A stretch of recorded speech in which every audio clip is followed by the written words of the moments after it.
Planchado na raw ang hinihinging budget ng National Unity Party para sa mga nasasakupang distrito ng kanilang mga miyembro.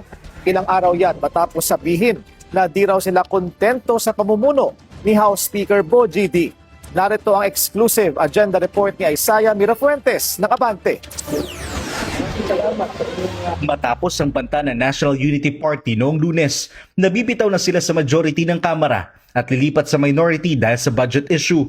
Tatahol na lang tayo ng tatahol hanggang sumagot sila.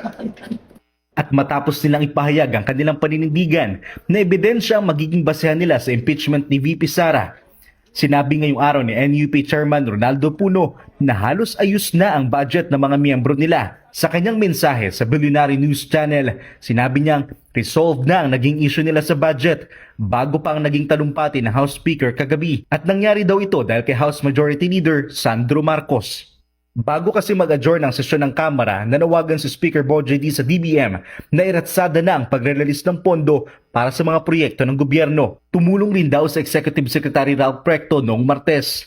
Nangyari anya ito kinabukasan matapos ang kanilang press con at nalaman lang daw nila kahapon. Ayon pa kay Puno, on schedule na ang pagre-release ng budget at ilalabas na raw ang pondo para sa ayuda programs at sa DPWH.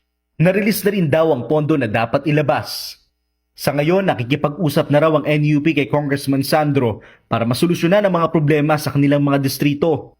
Nabalitaan na raw ito ni Navotas City Representative Toby Tiangco, pero hindi pa raw siya sigurado kung maging ang budget request niya ay aprobado na bilang hindi naman siya NUP member. Kasalukuyan pa naming hinihintay ang sagot ni Representative Marcos at ES Recto.